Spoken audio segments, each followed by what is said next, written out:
Hey everyone, thanks for tuning in to my conversation tonight. We're getting kind of deep talking about the F word again, a continuation from last week's video. We're talking about F-ups, fears, and failures, and I know we all have them. So we're getting comfortable. Welcome to my living room. We have little Cooper here in the background as my sidekick. And I just wanted to talk with you all about some thoughts that weigh heavily on my mind, and especially as an entrepreneur, a fairly new entrepreneur. And I just wanted to hear from you all how you feel too as professionals and as entrepreneurs. And since last week's video, and since I posted a really thought-provoking quote on Monday about our fears and about the imposter syndrome, I got some really great feedback from you all. I really appreciate it, and knowing that I'm not alone. And so it's great to be able to commiserate and to have empathy out there. So the quote that I had posted earlier this week that garnered a lot of comments and reaction is, have pity on those who are fearful of taking up a pen or a paintbrush or an instrument or a tool because they are afraid that someone has already done so better than they could. That's by Paulo Coelho. Pretty good, huh? So have pity on those who are fearful of taking action and doing something because someone else has already done it. Hi, Fred. Thanks for joining me. And it really resonated with me because I think about how, there's so many other people out there who are public speaking consultants and coaches, and they have all this experience and certifications, and what do I have to offer? And how am I going to beat them? I mean, I'm kind of competitive, so that is what is on my mind. How am I going to beat them and be more successful than they are? And the reality is that I don't have to beat them, right? There's enough space for all of us. And I heard from Fred, who is tuned in right now, about how he suffers from this imposter syndrome also. He is a successful teacher, especially specializing in tech. And he and his wife, my good friend Sharon, have started their own company, Teaching Bites, and they have these innovation playgrounds to help kids have fun and be innovative, use their imagination to learn and grow, and they also help teachers and parents to give them the teacher point of view. And he admitted too to me that he also has the imposter syndrome, and which I find funny because from an outsider's point of view, it's like I find they have 20 plus years of experience in teaching each. And so there's so much wealth to share. And so I feel like we do need each other when we do feel like we're being bogged down by this imposter syndrome to vent to each other. And that's why I kind of think of this as therapy right now, to be talking to you all about this and to hear from each other when we vent and when we empathize that, hey, I feel it too. And you know, you do have what it takes. So to talk more about the imposter syndrome, in case you haven't heard of it or not too familiar with it, it's the belief that you're inadequate or incompetent, and even taking it to the extreme of being a failure, even though evidence shows that you're not, and you're actually quite successful. And there was an article I read that cited a study that said that 70% of professionals do feel the imposter syndrome at some point in their career. So we're definitely in good company. And you can think of it as, well, because we are successful and hardworking and have high standards, you can think of it as, okay, the imposter syndrome is a sign that we are high achievers. Hi, Diane. Thanks for tuning in. And so I also heard from my friend Stephanie, who I worked with at Academy of Art University as an outreach representative, and she moved to St. Louis to be closer to family, and how she finally pursued her passion for singing. She found this awesome school of rock in St. Louis and is now singing and performing live with bands all the time. And so she's living out this dream of hers. And she thought for a long time, like, I'm not good enough to perform. Who am I to sing live? There's so many other people that are better than me. So we all, no matter what our talents are, our line of work, we all feel that way sometimes. Hi, Savvy. Thanks for joining me.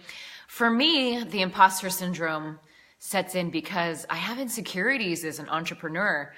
And when you're a perfectionist, which I am, who else is out there? Let me know if you're a perfectionist too. It kind of goes hand in hand, being a perfectionist and having imposter syndrome. So as a perfectionist, I feel like I have analysis paralysis. So when I'm working on a project, like I'm working on these online courses to be able to offer more services that offer more flexibility for my clients and all of you out there, I sit on it because I just feel like it's not ready and I want it to be perfect before unveiling it to the world. And you know, it doesn't have to be perfect. And I have to be okay with making mistakes, and I have to forgive myself for making mistakes. Do any of you feel this way too? Are you hard on yourselves when you make mistakes? And there's a book I'm reading, The Art of Possibility. And in it, it talks about when you make a mistake, you know, let it go and instead say, how fascinating. I know this sounds silly, but it does lighten the mood. It adds levity to a mistake when you may hold it very tightly and criticize yourself and beat yourself over it. So if you make a mistake, how fascinating. So I'm trying to do that more at work now. And, you know, we really need to celebrate our achievements, however, even if they're really little. You know, hey, I got one more person to sign up for my email list. I got a call today from a potential client. So those are all little wins, right? And taking that step to make that call, to take that singing class, to take that art class, to book a pro bono photography gig if you're thinking about being a photographer, like my friend Owen had shared with me. Just doing it, getting out there and doing it. And something that someone has told me too that I try to keep in mind is done is better than perfect. And that's really hard for this perfectionist to swallow, but I kind of alter it by saying done is oftentimes better than perfect. So that way I just get it done. Even if I make mistakes, I move on and I learn from it. So I hope you guys find that helpful. Some other quotes that I loved hearing from you all. This is from Fred, who I had mentioned to you. The graveyard is the richest place on earth because it is here that you will find all the hopes and dreams that were never fulfilled, the books that were never written, the songs that were never sung, the inventions that were never shared, the cures that were never discovered, all because someone was too afraid to take that first step, keep up or keep with the problem, or determined to carry out their dream. By Les Brown. Wow, that's moving. To think about how many CEOs, how many amazing performers, how many great writers we'd be missing out on today if they didn't take that first step, if they didn't overcome that fear of taking that first step, keeping with the problem, and being determined to carry out their dream.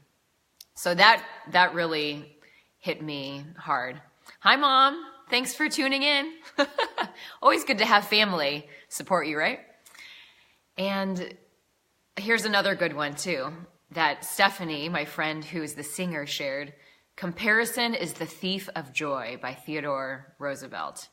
And that Teddy, he's got a lot of knowledge there. And nowadays it's so easy to compare, right, with social media. And another friend of mine, Tina, who shared after I posted my quote on Monday about she is a professional calligraphist, and is that a word?